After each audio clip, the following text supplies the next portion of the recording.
Hey guys, welcome back to my channel. Guys, today we'll learn demand and supply in a very short and simple video. Demand and supply is a very important subject to understand because it applies to everything, including stock market, real estate, food, clothing, gadgets, or any other services. So it is important to know how demand and supply works, and in a very short and simple video, we'll cover on how demand and supply, what demand and supply is, and how demand and supply works. Okay, so without wasting much time, let's begin. So first of all, guys, demand usually comes from a buyer. Obviously, this is very simple. Obviously, when there's a need for the buyer, the demand will be created.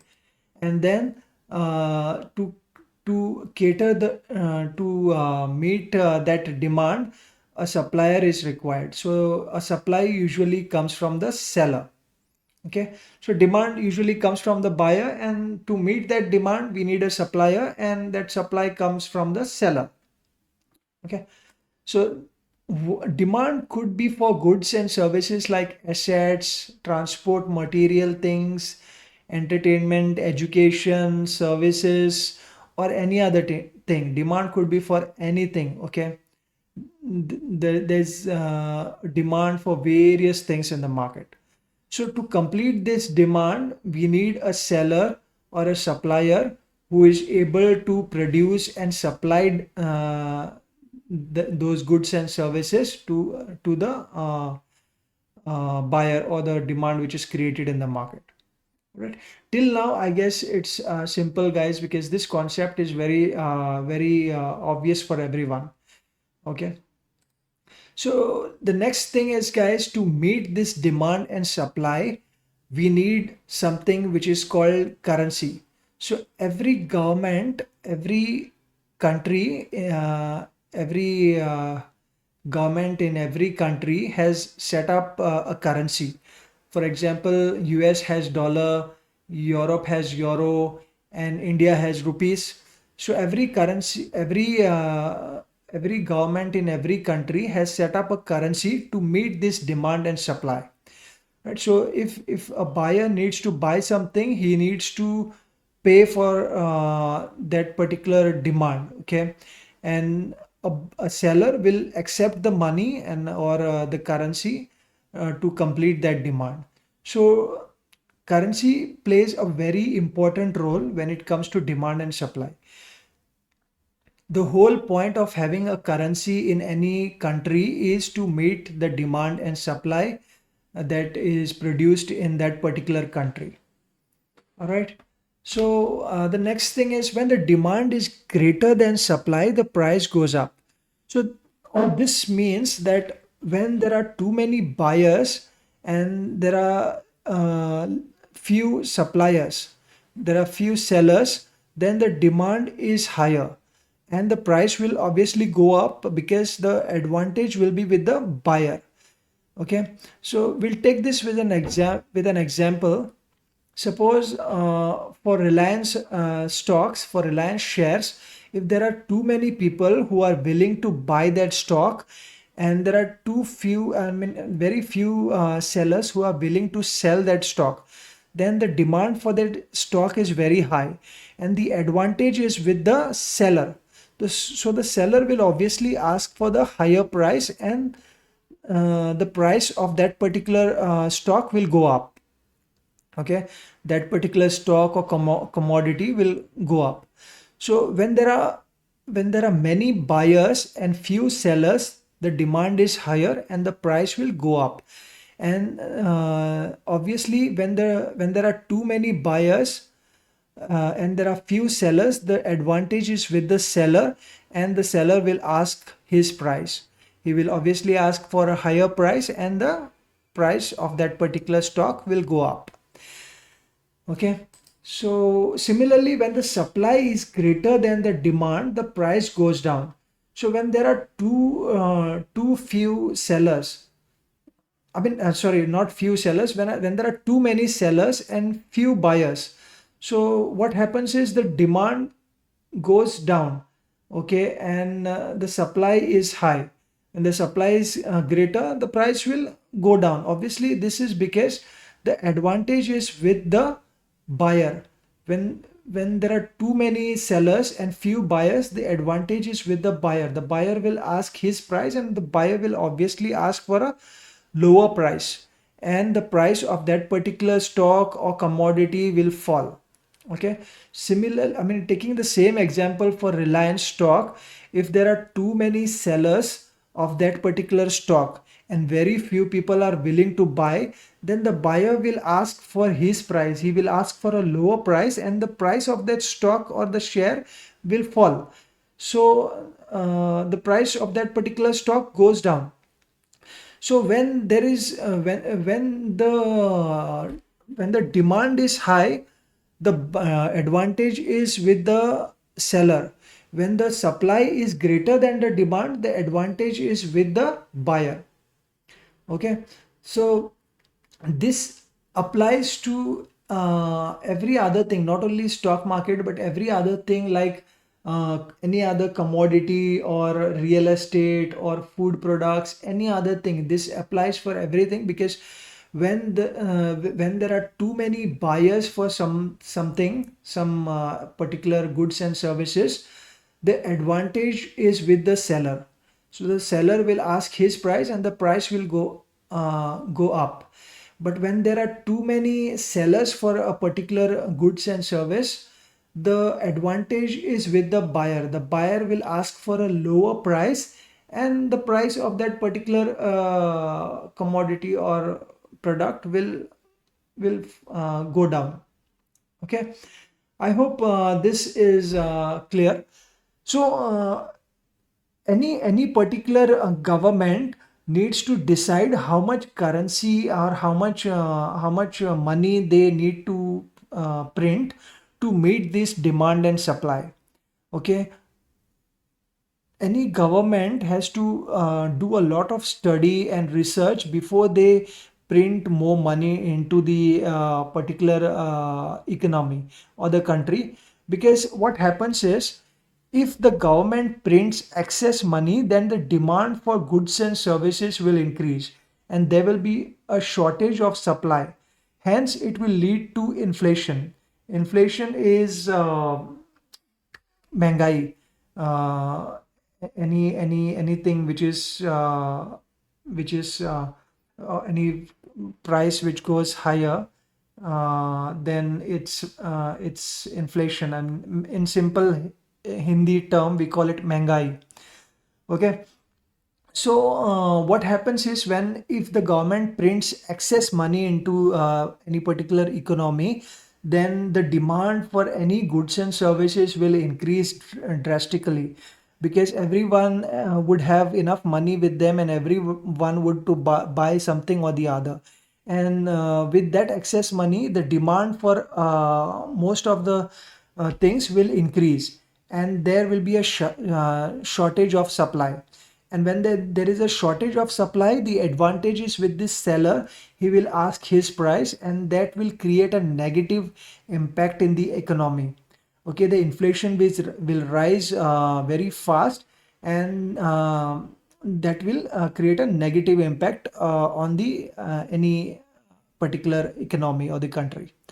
Okay, if we take an example, a few years back, an African country, I think it's Zimbabwe, had published, their government had published a lot of extra money into the economy. They printed a lot of extra money, and then people had a lot of money with them, and then they created a demand for every particular goods and service, and there was a huge shortage of supply. And for that reason, people, even to buy a single bread, people had to carry money in their bags and suitcases.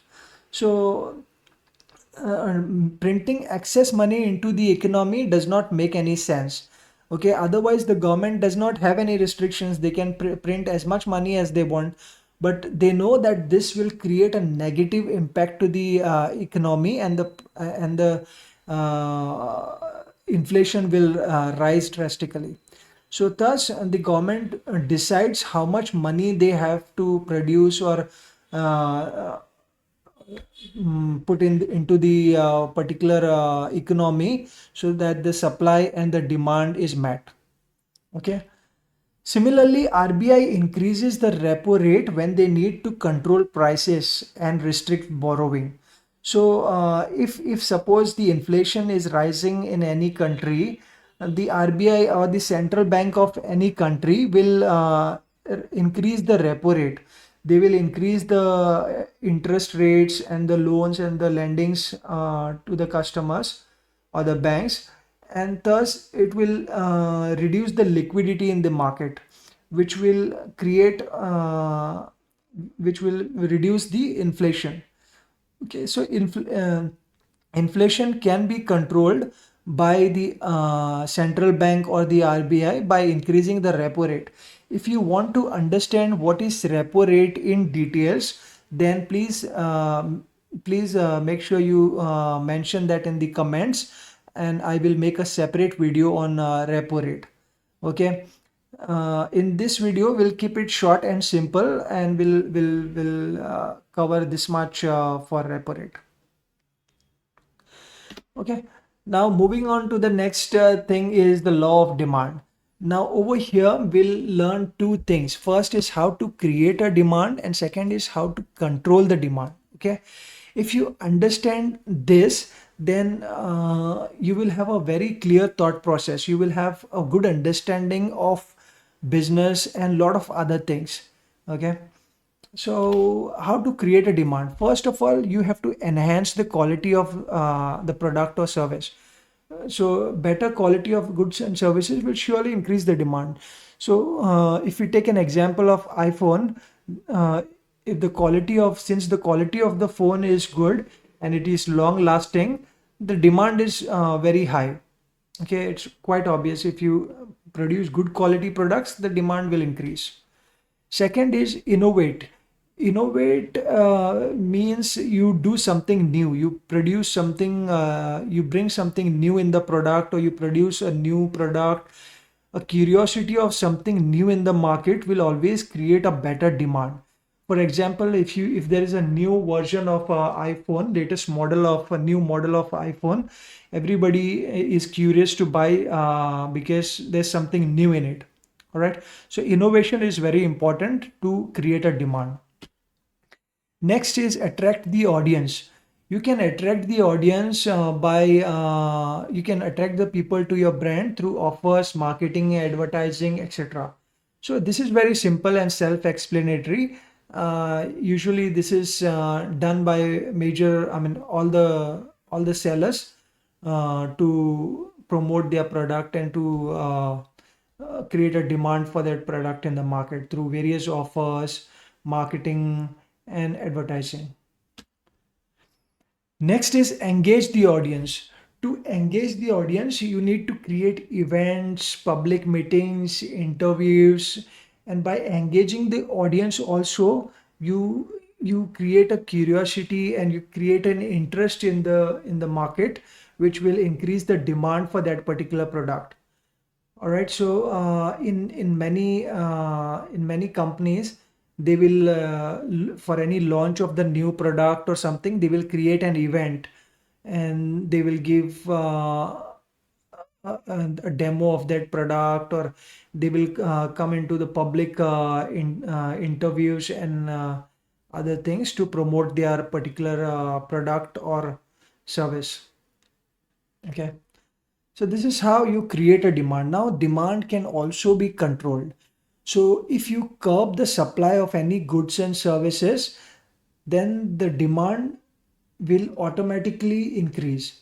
So we'll understand this with an example. Suppose if a merchant of any particular commodity, he stocks up all the commodity, the food items like rice and everything in his uh, warehouse, okay, in his warehouse or in his godowns.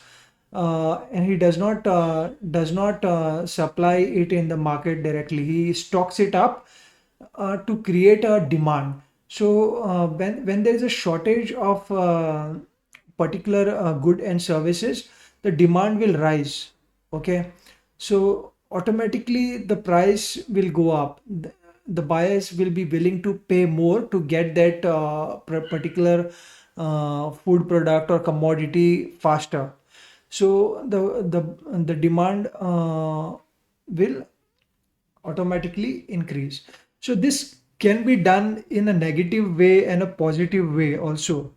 In a positive way, like I said earlier, RBI increases the repo rate to curb the inflation in a particular country. The central bank increases the inflation. Increases the repo rate to curb the inflation. So this is a positive things. They are doing this to get the prices of the things in control, to make sure that there is less inflation in a particular country. So you can do this in a positive way and a negative way as well. So that's how you control the supply. Okay, now control, you can create, you can control the demand with the price also. If you reduce the price, demand will increase, and if you increase the price, demand will reduce. With a simple example, if you reduce the price of a particular car, okay, a particular brand of a car, then the demand will increase. More people will be able to afford that particular car, and the demand will increase. So by controlling the price, the demand can be increased or decreased. If you increase the price of that particular same car, the demand will decrease. Okay, the demand will reduce, and if you increase, if you reduce the price, the demand will increase, vice versa. That is very simple. So that's about it, about the demand and supply. I wanted to keep it short and I wanted to keep it simple. If you want to know more about demand and supply, please let me know through the comment section, and I will create another video on demand and supply. I hope this was helpful for you. Guys, if